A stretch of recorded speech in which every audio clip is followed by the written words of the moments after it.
The manila envelope felt like lead in Sarah's trembling hands as she stared at the photographs scattered across their kitchen table. Each image was a knife to her heart. Marcus with his secretary, hands intertwined, lips pressed together in the restaurant where he'd proposed to Sarah 7 years ago. The irony tasted bitter as copper pennies on her tongue. "You weren't supposed to find those yet." Marcus's voice came from behind her, cold and matter-of-fact. No shame, no remorse, just the mild irritation of someone whose plans had been disrupted. Sarah's breath caught as she turned to face the man she'd built her life around.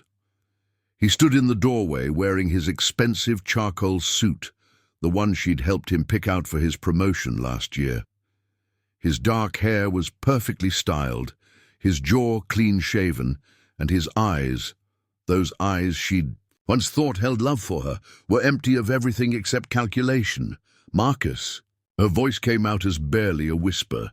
The coffee mug in her other hand slipped, shattering against the hardwood floor. The sound seemed to echo in the sudden silence between them. "It's over, Sarah. I need you to pack your things and leave. Today." Words hit her like physical blows. She gripped the edge of the table, her wedding ring clicking against the wood. "What do you mean, leave? This is our home, our life. We've been married for 7 years of mediocrity."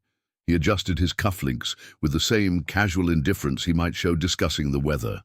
"Jennifer understands ambition. She pushes me to be better, not—" He gestured vaguely at Sarah, dismissing her entirely. "Not this comfortable complacency you've trapped us in." Sarah's chest tightened, as if all the air had been sucked from the room. She thought of the dinners she'd cooked, the late nights she'd spent supporting his dreams, the way she'd put her own career on hold to be the perfect corporate wife he'd claimed to need. "The prenup covers everything," Marcus continued, pulling out his phone and scrolling through messages, probably from Jennifer. "The house, the cars, the investments. Your grandmother's farm is the only thing that's technically yours." The farm. Sarah's heart sank further. Her grandmother's 100-acre property in rural Montana had been abandoned for 3 years, ever since Grandma Rose passed away. The last time Sarah had visited, the farmhouse was already showing signs of neglect. Peeling, paint, a sagging porch, windows that wouldn't properly close. "You can't be serious." Sarah's voice grew stronger, fueled by a spark of anger breaking through her shock. "That place is falling apart. There's no electricity, no running water. Not my problem anymore." Marcus pocketed his phone and straightened his tie. "Jennifer and I are flying to Cabo tonight. I need you gone before we get back next week." He turned to leave, then paused at the doorway. "Oh, and Sarah, don't expect any alimony. The affair clause in our prenup is quite clear about consequences for moral failings." "Moral failings," Sarah's voice cracked. "You're the one you drove me to it." His smile was cruel, practiced. 7 years of your small dreams, your contentment with ordinary. I deserve extraordinary." The front door closed with a soft click that somehow sounded louder than any slam. Sarah stood alone in their pristine kitchen, granite countertops, stainless steel appliances, fresh orchids on the island, surrounded by the debris of her shattered life. The photographs lay scattered at her feet like fallen leaves, each one a reminder of how thoroughly she'd been betrayed. Her phone buzzed. A text from her sister Emma. "Call me. I heard about Marcus and Jennifer from Tom's wife. Are you okay?" Sarah stared at the message, realizing that everyone had known. Everyone except her. She'd been living in a lie so complete that she'd become a figure of pity without even knowing it. 3 hours later, she sat in her Honda Civic in the parking lot of a gas station just outside Denver, everything she could call her own, packed into the back seat and trunk. Her jewelry, what little wasn't considered marital property, her grandmother's quilts, photo albums, a few books, and her laptop. 7 years of marriage reduced to what could fit in a compact car. The gas station attendant, a teenage boy with kind eyes, had given her directions to Highway 2 North. "It's going to be a long drive to Montana, ma'am. You sure you don't want to rest up first?" But Sarah couldn't rest. She needed to keep moving, needed the rhythm of the road to numb the voices in her head, telling her she wasn't enough, had never been enough. As the sun set behind her, painting the sky in shades of amber and rose, she drove toward an uncertain future with only her grandmother's words echoing in her memory. "The land remembers everything, Sarah. Even when we forget who we are, the land remembers." The headlights of Sarah's car swept across the farmhouse as she pulled into the overgrown driveway at 2 in the morning. What she saw made her stomach clench with despair. 3 years of abandonment had not been kind to the place that had once represented summer magic in her childhood. The wraparound porch sagged under the weight of fallen tree branches. Several windows were cracked, and one on the second floor was missing entirely, covered by a piece of plywood that had warped and pulled away from its moorings. The white paint had peeled in long strips, revealing weathered grey wood underneath. Weeds had claimed the front yard, growing tall enough to brush against the broken porch railing. Sarah turned off the engine and sat in the sudden darkness, listening to the settling sounds of her car and the whisper of wind through tall grass.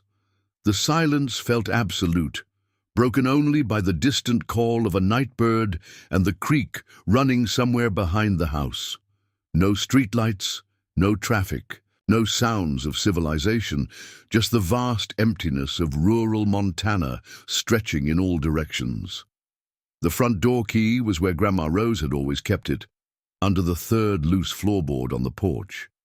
Sarah's fingers found it by memory, though she had to use her phone's flashlight to see the lock. The door opened with a groan of protest, releasing the musty smell of a house too long closed. Inside, her phone's light revealed devastation. Rain had leaked through the damaged roof, leaving water stains on the hardwood floors and walls. Dust covered everything like a grey shroud. In the kitchen, she found a family of mice had made their home in the cabinets, leaving droppings scattered across the shelves. The refrigerator door hung open, its interior black with mold. Sarah picked her way carefully up the stairs, avoiding the third step that had always creaked dangerously. Her old bedroom, the one she'd stayed in during childhood summers, was in the best condition, probably because it faced south and stayed drier.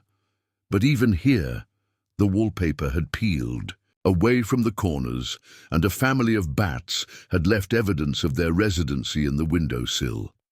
She set her sleeping bag on the narrow bed and sat down heavily, the ancient mattress springs protesting under her weight. Through the cracked window, she could see nothing but darkness stretching to the horizon. No neighbors for miles, no cell phone signal, no internet. The reality of her situation crashed over her like a cold wave. She had less than $800 in her checking account, the small sum Marcus had grudgingly allowed her to keep for immediate expenses. Her credit cards were all linked to accounts he controlled. She had no job, no references that didn't somehow connect back to the life she'd just lost, and no family close enough to run to. Sarah pulled her knees to her chest and finally allowed herself to cry. Not the silent tears she'd shed in the car, but deep, wrenching sobs that echoed in the empty house. She cried for the years she'd wasted, for the woman she'd allowed herself to become, for the dreams she'd abandoned one by one until she was nothing but an appendage to Marcus's ambition. A scratching sound from the walls made her freeze. More mice, probably. Or rats.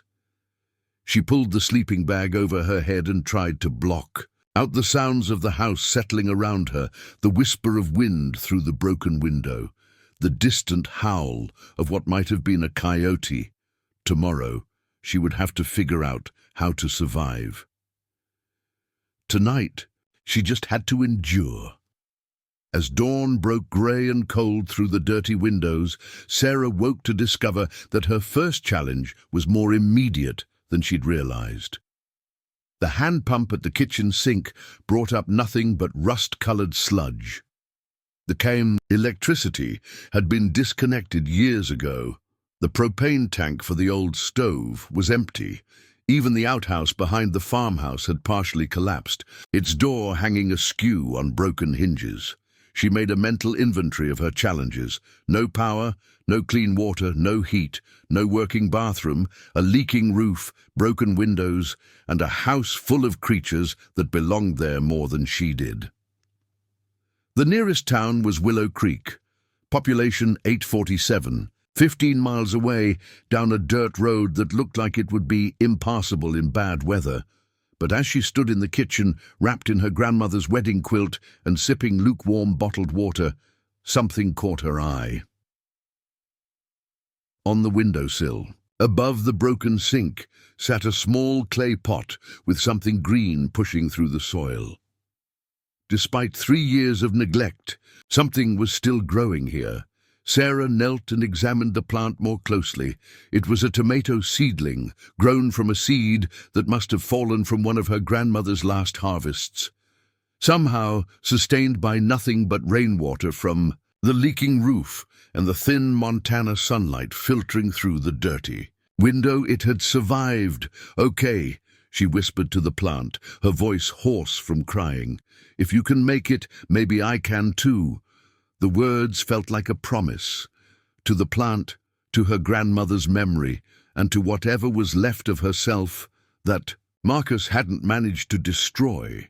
Sarah's transformation began with the simplest of necessities: clean water.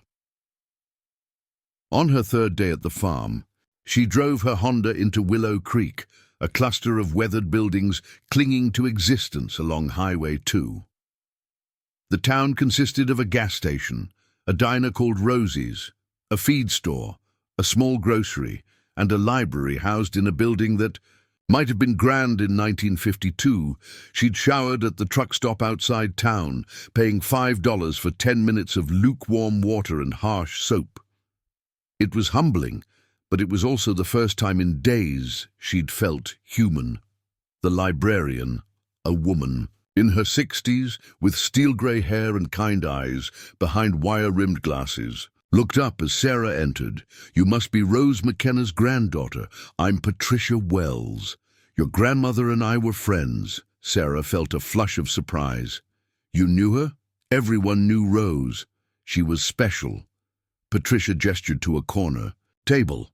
"I heard you might be staying out at the farm. Can I help you find some books on getting back on your feet?" There was no judgment in her voice, only kindness. Sarah's throat tightened with unexpected emotion. "I need to learn how to fix things. Everything. The water pump, the electricity, the roof. I don't know anything about any of it." Patricia smiled. "Well, you've come to the right place. Sit down, dear. Let me gather some resources." For the next 2 hours, Sarah sat surrounded by books: The Complete Guide to Well Water Systems, Basic Electrical Wiring, Home Repair for Beginners, Small-Scale Farming. Patricia also provided her with local phone numbers: electricians, well, diggers, and handymen who might be willing to work for less than their usual rates. "Your grandmother always said the land would provide," Patricia said as Sarah prepared to leave, her arms full of borrowed books. "She also said it would ask everything of you first." That evening, by the light of battery-powered camping lanterns, Sarah read about water systems until her eyes burned. She learned about pressure tanks and submersible pumps, about testing for bacteria and mineral content. The technical language was daunting, but she pushed through, taking notes on scraps of paper. The next morning she drove back to town and spent $200 precious on basic tools, a water testing kit, and supplies for cleaning the wellhead. Tom Bradley, who ran the hardware store, looked at her list and nodded approvingly. "You're Rose's granddaughter, all right." She had that same determined look when she was tackling something new. He added a pair of work gloves to her purchases without charging her. These might help. The well repair took her 3 days of frustrating trial and error. She followed the manual step by step, cleaning out years of debris, replacing the check, valve, and priming the pump. When she finally heard the gurgle of water beginning to flow, she sat back on her heels and cried, not from despair this time, but from sheer amazement that she'd actually done it. The water ran brown for the first 10 minutes, then gradually cleared. When the test results came back from the county extension office, they showed the water was safe to drink with minimal treatment. Sarah celebrated by taking her first real shower in the farmhouse in over a week, standing under the weak but steady stream from the ancient showerhead, and feeling like she'd accomplished something miraculous. Word of her efforts must have spread through the small community, because the following Saturday morning she heard the rumble of a truck coming up the driveway. She peered out the kitchen window to see a man in his 40s climbing out of a battered Ford pickup, followed by a boy who looked to be about 8 years old.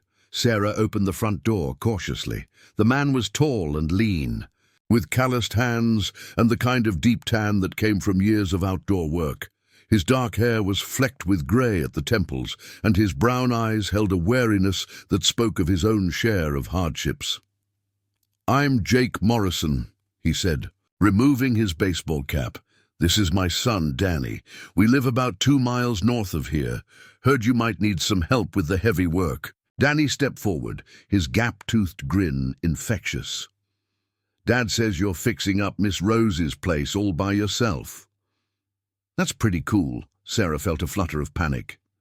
She wasn't ready for visitors, for the complications of other people. Her hair was pulled back in a messy ponytail. She wore paint-stained jeans and one of her grandmother's old flannel shirts, and she probably smelled like the wood stain she'd been applying to the porch railings. "I don't have much money to pay for help," she said carefully. Jake's expression softened. "Wasn't looking for payment.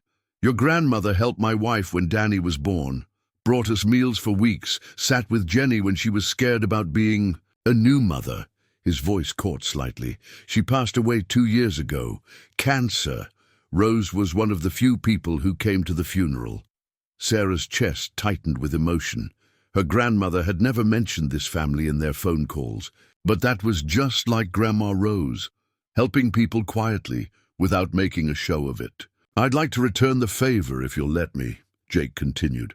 "Danny here is good with a hammer for his age, and I know a thing or two about construction."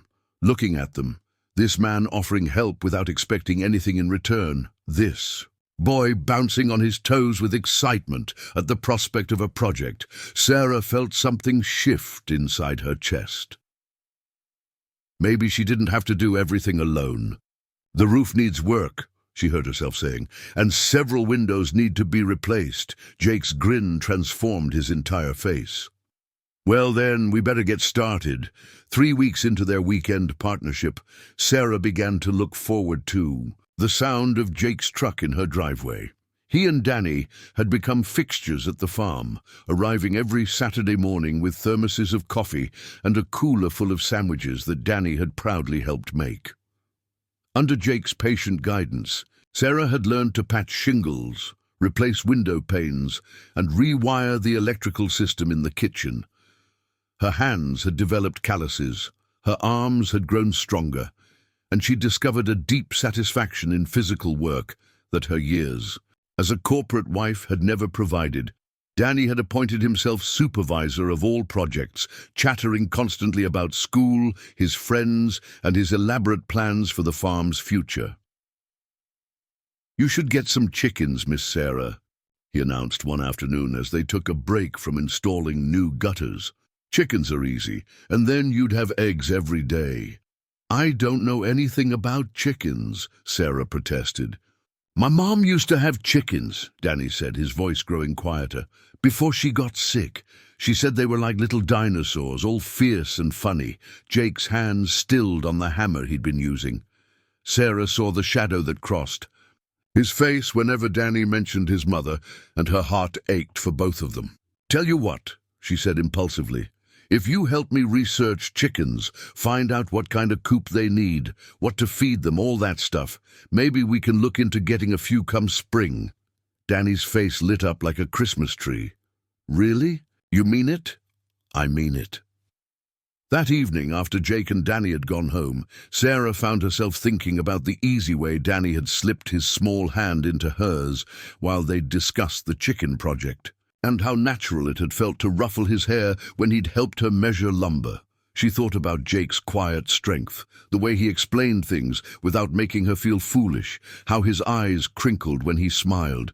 She was falling for them both. She realized the boy who brought her dandelion bouquets and the man who was teaching her that she was capable of more than she'd ever imagined. The revelation should have terrified her. Instead, it felt like coming home. November brought the first real snow, and with it, a crisis that tested everything Sarah had learned. A sudden freeze burst the pipes in the mudroom, flooding the space and threatening to damage the foundation. She called Jake in a panic, her voice shaking as she described the water pouring through the floorboards. He arrived within an hour, Danny bundled up beside him in the truck. Together, they shut off the main water line and assessed the damage. It was bad. The subflooring would need to be replaced, and the pipes would have to be rerouted to prevent future freeze damage. "This is going to cost more than I have," Sarah said, staring at the destruction. Her bank account had dwindled to just over $300, and winter heating bills were looming. Jake knelt beside the damaged area, running his hands along. "The warped boards. What if we did it ourselves? I've got most of the tools, and lumber's cheaper if we buy it direct from the mill. I can't ask you to—" "You're not asking. I'm offering." They worked through the weekend, pulling up damaged flooring and hauling it to a burn pile behind the house. Danny appointed himself official nail puller and took his job seriously, his small fingers surprisingly adept at prying out bent nails. From the reclaimed boards they could save. On Sunday afternoon, as they took a break for hot chocolate, Danny looked up at Sarah with serious eyes. "Miss Sarah, are you going to stay here forever?" The question caught her off guard. I don't." "No, Danny, why? Because I like having you here." And Dad smiles more now. Sarah's eyes met Jake's over Danny's head. She saw her own feelings reflected there. The growing attachment, the careful hope, the fear of risking their hearts again. "I like being here too," she said softly. That evening, after Danny had fallen asleep on the couch and Jake was carrying him out to the truck, he paused at the door. "Sarah," he said quietly, "I need you to know, what we're building here, it's not just the house repairs." She nodded, unable to trust her voice. "I'm not ready to call it anything yet," he continued, "and I know you're still healing from whatever brought you here, but I want you to know that you're not alone anymore. Not unless you choose to be." He left then, carrying his sleeping son to the truck, but his words warmed Sarah through the long, cold night. December arrived with a storm that knocked out power lines throughout the county. Sarah woke to a house gone silent. No hum of the refrigerator, no whisper of the heating system. Outside, snow was falling so heavily she could barely see Jake's property through the white curtain. She was building up the fire in the living room fireplace when she heard the truck. Moments later, Jake and Danny burst through the door, stamping snow. "Of their boots, power's out all over," Jake announced. "Figured you might want some company until it comes back on." Danny was practically vibrating with excitement. "Dad says we can camp out here. Like pioneers." They spent the day playing board games by firelight, cooking soup on the wood stove and telling stories. As evening fell, they pushed the couch closer to the fireplace and made a nest of blankets and pillows. Danny fell asleep. Between Sarah and Jake, his head pillowed on Sarah's lap. "He's gotten attached," Jake said quietly, stroking his son's hair. "So have I," Sarah admitted. In the dancing firelight, with snow tapping against the windows and the sweet weight of the sleeping child connecting them, Jake reached out and took her hand. "Sarah," he whispered. She turned toward him, seeing in his eyes the same wonder and fear she felt. When he leaned closer, she didn't pull away. Their first kiss was soft, tentative, tasting of hot chocolate and new beginnings. It was nothing like the passionate kisses from her early days with Marcus. This was deeper, quieter, built on weeks of shared work and growing trust. When they separated, Danny stirred sleepily. "Are you guys going to get married now?" he mumbled without opening his eyes. Sarah felt her cheeks burn, but Jake just chuckled. "What do you think, buddy?" "I think Miss Sarah makes good pancakes," Danny said seriously, "and she doesn't get mad when I track mud in the house." Mom would have liked her. Sarah's eyes filled with tears. In the space of one sleepy declaration, this 8-year-old boy had given her the greatest gift she could imagine: acceptance into their family's story. Even the parts that came before her, the power came back on the next morning, but something fundamental had changed. When Jake and Danny left for home, it was with the understanding that this was no longer just Sarah's project, just Sarah's journey. They were building something together now, all three of them. Spring brought more than just the return of green to the Montana landscape. It brought Sarah's first real business inspiration. As she walked through the overgrown gardens behind the farmhouse, she discovered that her grandmother's perennial herbs had survived the years of neglect. Lavender, rosemary, sage, and thyme pushed through the weeds with determined resilience. Patricia Wells, during one of Sarah's regular library visits, mentioned that the nearest health food store was over an hour away in Billings. "People around here are always looking for organic herbs and vegetables," she said. "Your grandmother used to supply the local restaurant with fresh herbs before her arthritis got too bad." The idea took root slowly. Sarah spent evenings researching herb cultivation, market gardening, and small business regulations. She discovered that Montana's cottage food laws would allow her to sell dried herbs and simple preparations from her home kitchen. More importantly, she learned that there was a growing demand for locally sourced organic products throughout the region. With her savings nearly depleted, Sarah made a leap of faith. She used her last $400 to buy seeds, basic gardening supplies, and the materials for a simple greenhouse constructed from salvaged windows and reclaimed lumber. Jake helped her build it over 2 weekends, while Danny appointed himself chief seed planter. "This is like magic," Danny announced, carefully spacing basil seeds in their starter trays. "You put these tiny things in dirt, and then food grows." "That's exactly what it is," Sarah agreed, watching him work with the intense concentration he brought to every task. Magic that we can eat. The greenhouse became Sarah's sanctuary. In the early morning hours, before the world woke up, she would tend to her seedlings, marveling at the miracle of green shoots pushing through the soil. There was something deeply satisfying about nurturing, growth, about being responsible for bringing life into the world, rather than simply supporting someone else's ambitions.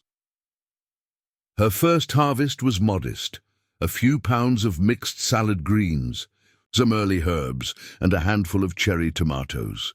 But when Tom Bradley at the hardware store agreed to let her set up a small display of fresh herbs by his cash register, and they sold out within 3 days, Sarah felt a thrill of accomplishment, unlike anything she'd experienced in her corporate wife days. "Folks are talking about your herbs," Tom told her as she restocked the display the following week. "Mary Henderson says your basil made the best pesto she's ever tasted." Word spread through the small community with surprising speed. Rosie, who ran the local diner, placed an order for fresh herbs and salad greens. The pastor's wife asked if Sarah could grow specialty vegetables for the church's community dinners. By midsummer, Sarah had a waiting list of customers. The financial breakthrough came in August when a food blogger from Bozeman discovered Sarah's herbs at a farmer's market in the county seat. Her Instagram post about the hidden gem of Montana herb farming brought a flood of online orders that overwhelmed Sarah's simple setup. "I need help," she confessed to Jake one evening as they sat on the porch, watching Danny chase fireflies in the gathering dusk.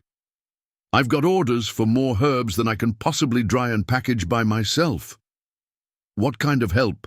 Jake asked, though his tone suggested he already knew where this conversation was heading. "The kind that requires a business partner," Sarah said, her heart racing. "Jake, I know this is crazy, but what if we expanded this? Really expanded it? I could teach you what I've learned about herb cultivation, and construction. We could build proper drying facilities, maybe even a small processing kitchen that meets commercial standards." Jake was quiet for a long moment, his eyes on his son's carefree play. "You're talking about a real business, real risk." "I'm talking about a real future," Sarah said, "for all of us." The next morning, Jake called in sick to his job at the county road department. Instead, he spent the day with Sarah, walking through her gardens, listening to her explain her vision for expanded growing areas, value-added products, and perhaps eventually agritourism. By evening, they were sketching plans for a commercial herb processing facility on the back of an envelope. "We'll need startup capital," Jake said practically, "more than either of us." As Sarah had already thought about this. "I've been researching small business loans, agricultural grants, maybe even crowdfunding. There are programs specifically designed to help rural entrepreneurs." Over the following weeks, they threw themselves into planning with an intensity that reminded Sarah of the early days of house repairs, but with a crucial difference. This time, they were building toward something, not just away from something. Danny adapted to the changes with the resilience of childhood, turning the business planning sessions into adventures. He designed logos for Morrison McKenna Herbs, his suggestion for the company name, calculated how many herb plants they could fit in the new greenhouse expansion, and appointed himself chief quality control tester for all new product recipes. The first major order came in September. A specialty food distributor in Seattle wanted to place a standing order for dried herb blends, with the potential for expansion into their Pacific Northwest market. The order was worth more money than Sarah had seen since her divorce, but it would require processing capabilities far beyond her current setup. "It's time to take the leap," she told Jake, as they reviewed the contract terms. "Either we're serious about this business, or we're not." Jake looked at the numbers, then at Sarah's face, then at Danny, who was building herb drying racks out of Legos at the kitchen table. "Okay," he said finally, "let's do it." They spent that night on the porch, planning and dreaming under a canopy of stars that seemed brighter than any Sarah remembered from her city days. Somewhere in the darkness, an owl called, and Danny stirred in his sleep, where he'd dozed off. In Sarah's lap. "You know what I love most about this?" Sarah said quietly. "What?" "6 months ago, I couldn't even get clean water out of a well. Now we're planning to employ half the county." Jake's hand found hers in the darkness.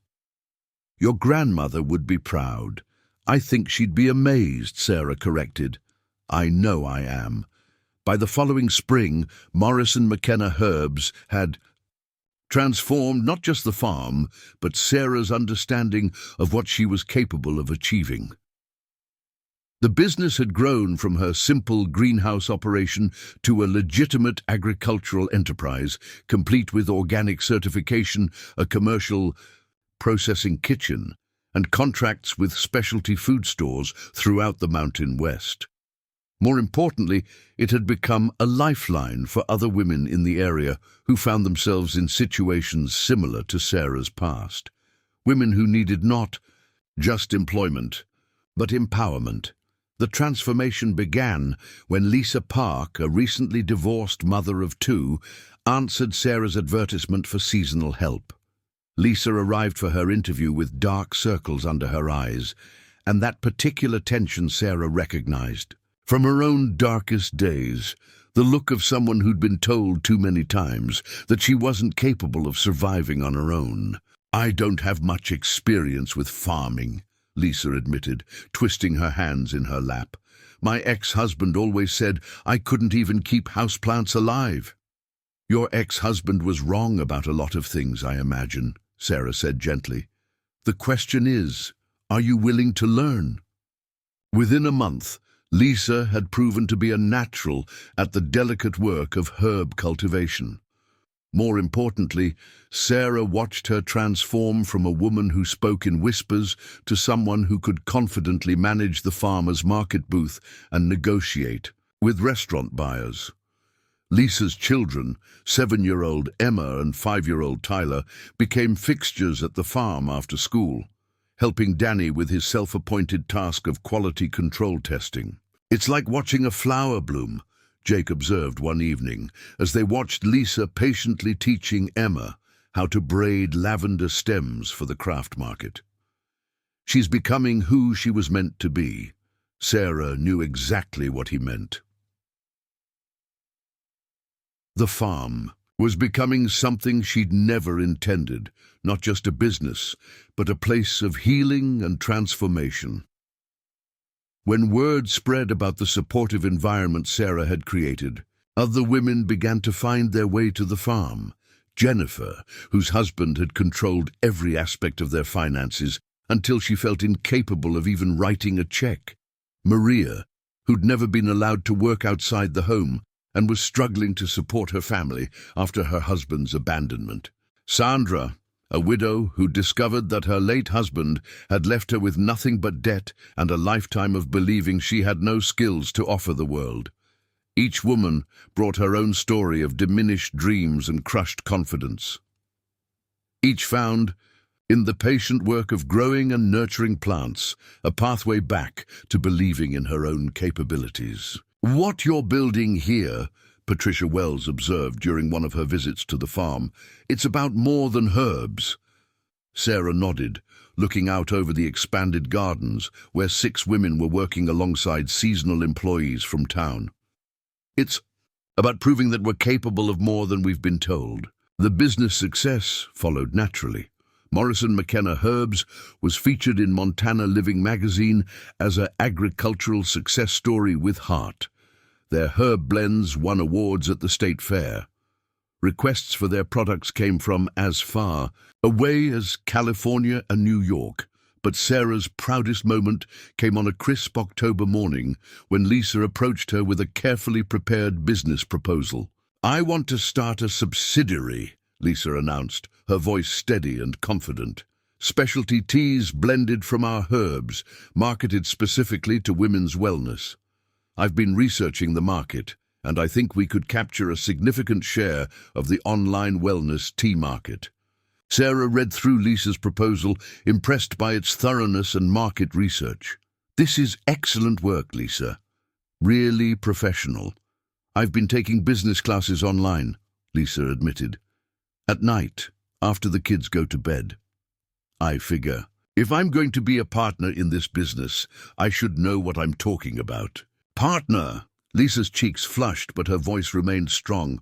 I'd like to propose a formal partnership. I've saved enough money to buy in as a minority partner, and I think I can bring value beyond just labor." Sarah felt tears prick her eyes. 2 years ago, this woman had been convinced she couldn't keep a houseplant alive. Now she was proposing to become a business partner with market research and startup capital. "I think that's exactly what this business needs," Sarah said.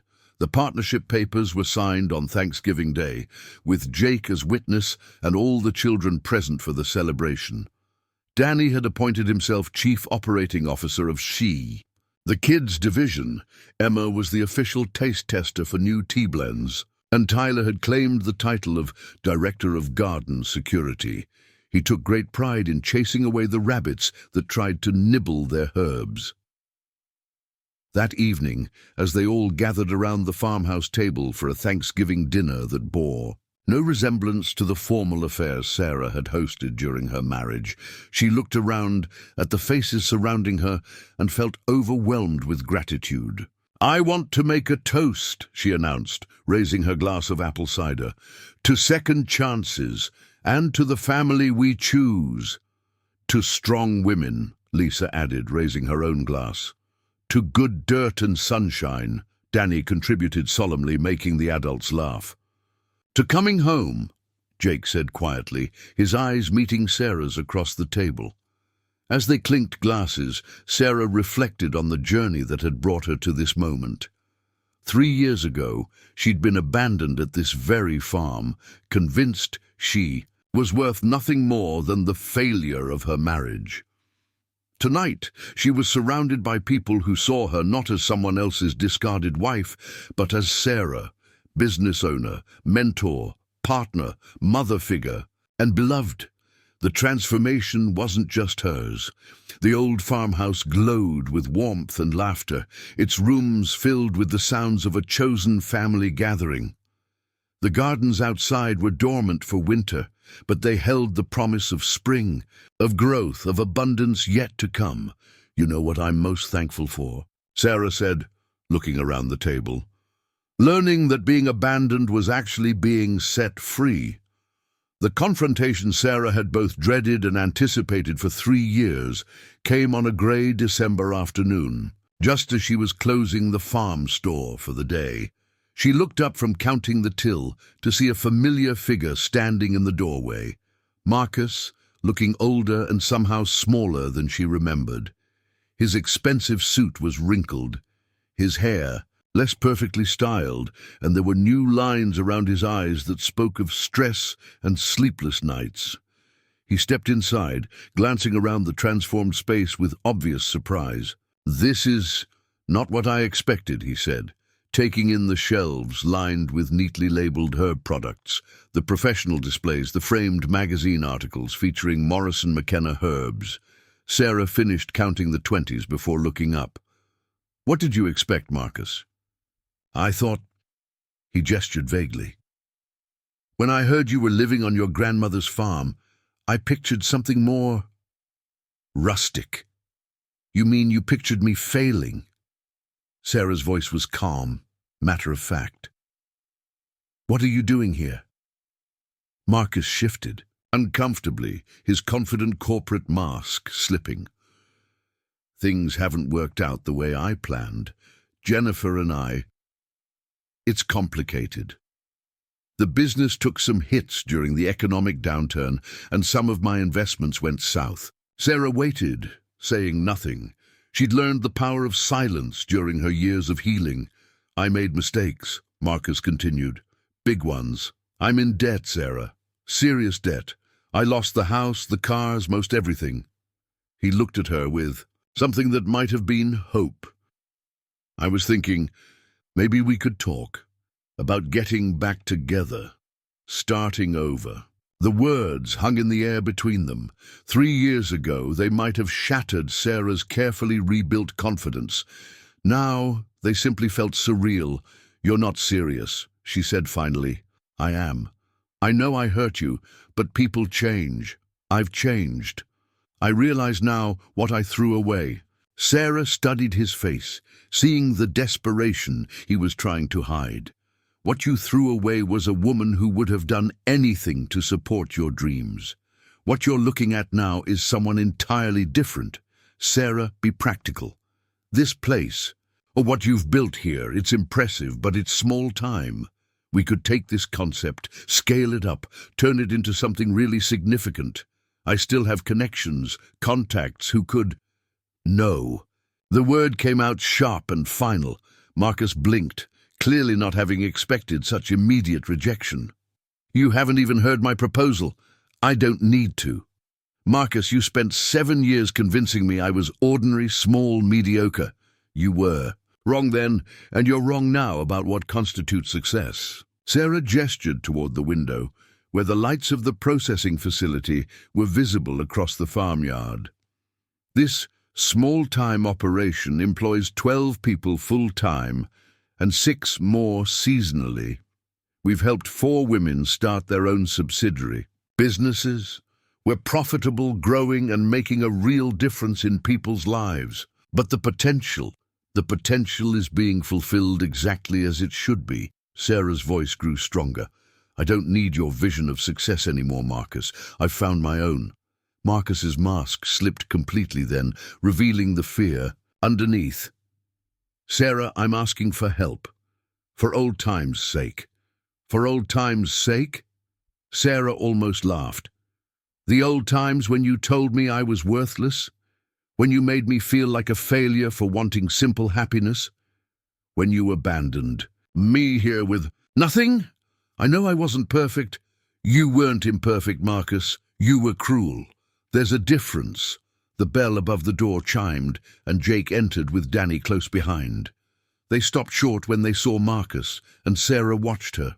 Ex-husband taking the easy way Jake moved to stand beside her, the protective way Danny positioned himself between Marcus and Sarah. Everything okay? Jake asked quietly, his hand finding Sarah's shoulder. Everything's fine, Sarah said, not taking her eyes off Marcus. Mr. Reynolds was just leaving. Marcus looked between Sarah and Jake, and something shifted in his expression, a flash of the old arrogance returning. So this is what you chose instead? A handyman and his kid in the middle of nowhere? Danny stepped forward, his young voice clear and strong. This is our family, and Sarah's not instead of anything. She's the best thing that ever happened to us. Marcus's face reddened. Sarah, you can't seriously think this is better than what we had, what we could have again. Sarah looked at this man who had once defined her worth, who had convinced her that her dreams were too small, her ambitions too ordinary. Standing beside Jake, with Danny's fierce loyalty warming her heart and the fruits of her own labor surrounding her, she felt nothing but pity for him. Marcus, she said gently, I hope you find whatever it is you're really looking for, but it's not here, it never was. Marcus stared at her for a long moment, perhaps finally seeing the woman she'd become, confident, successful, surrounded by genuine love and respect. His shoulders sagged in defeat. I guess I was too late, he said quietly. No, Sarah corrected. You were exactly on time. 3 years ago, you set me free to become who I was meant to be. I should thank you for that. After Marcus left, the 3 of them stood in the quiet store, processing the encounter. Danny was the first to speak. He seemed sad, the boy observed with characteristic insight. He is sad, Sarah agreed. But that's not our responsibility to fix. Jake squeezed her shoulder. You handled that perfectly. Sarah leaned into his warmth, marveling at how different this felt from her marriage. Where Marcus had demanded her support, Jake offered his own. Where Marcus had diminished her dreams, Jake helped her build them. Where Marcus had isolated her, Jake had helped her create community. I love you, she said, the words coming easily after 3 years of growing trust. I love you too, Jake replied. All of us do, Danny grinned up at them. So are we having pizza for dinner? Because all that serious talking made me hungry. The wedding took place on a perfect June morning, exactly 4 years after Sarah had first arrived at the farm as a broken, abandoned woman. The ceremony was held in the herb gardens, with rows of white chairs arranged between the lavender and rosemary bushes that perfumed the air with their sweet fragrance. Sarah wore her grandmother's wedding dress, altered by the skilled hands of Maria, who had discovered a talent for sewing and had started her own alterations business in town. The dress was simple, elegant, perfect for the woman Sarah had become. Confident but not showy, beautiful but grounded in substance. Jake waited at the makeshift altar, handsome in a navy suit that Danny had helped him choose. His son stood beside him as best man, practically vibrating with excitement and pride. The boy had asked Sarah months ago if he could call her Mom after the wedding, and the memory of that conversation still brought tears to her eyes. The guest list was a reflection of the community Sarah had helped build, and that had helped build her in return. Lisa and her children sat in the front row, beaming with pride at how far they'd all come. Patricia Wells from the library dabbed at her eyes with a handkerchief. Tom Bradley from the hardware store had closed his shop for the afternoon to attend. Women from the farm's cooperative filled several rows, each of them a testament to the power of second chances and mutual support. As Sarah walked down the aisle between the herb beds, she thought about the journey that had brought her to this moment. The woman who had been abandoned here 4 years ago had been convinced she was worth nothing more than the leftovers of someone else's life. The woman walking toward Jake knew her own value, had built her own success, had created her own definition of happiness. The ceremony was simple, personal, officiated by Pastor Williams, who had watched the transformation of both the farm and its inhabitants with wonder and approval. When it came time for vows, Sarah spoke from her heart. "Jake," she began, her voice steady and clear, "you taught me that love isn't about someone rescuing you. It's about someone believing you're capable of rescuing yourself. You've been my partner in building not just a business, but a life worth living. I promise to continue growing alongside you, to support your dreams as you've supported mine, and to love Danny as the gift he is to both of us." Jake's vows were equally heartfelt. "Sarah, you showed me that healing doesn't mean forgetting the past. It means building something beautiful from what remains. You've brought laughter back to our house, hope back to our hearts, and taught us both that family isn't just what you're born into, but what you choose to create. I promise to love you, support you, and tend this garden we've planted together for all the years we have." When Pastor Williams pronounced them husband and wife, the cheer that went up from the assembled guests could probably be heard in town. Danny launched himself at both of them, wrapping his arms around their waists and squeezing tight. "Finally," he announced to the crowd. "Now we're officially family." The reception was held in the new community center that had been built on the far edge of the property, a multi-purpose building that served as a meeting place for the herb. Cooperative, a venue for local events, and a testament to what could be accomplished when people work together toward a common goal.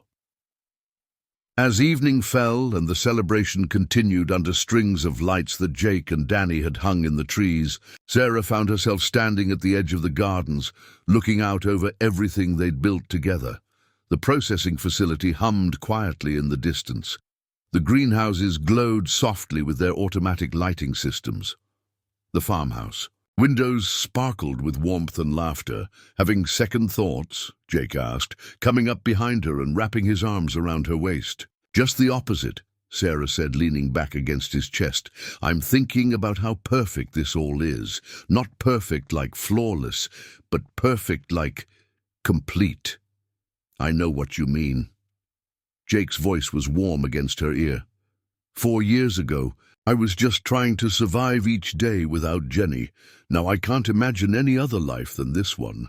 Danny appeared at their side, his dress shirt untucked and his hair mussed from dancing with every woman at the party.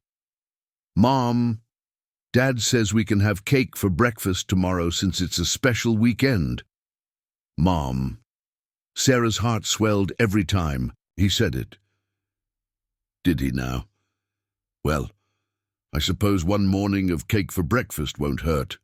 "Best mom ever," Danny declared, then scampered back toward the dance floor where Lisa's children were teaching the adults some complicated line dance they'd learned at school. "Best mom ever," Jake agreed softly. "Best wife ever. Best partner ever."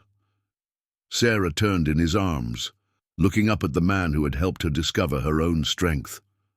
"Best life ever," she corrected.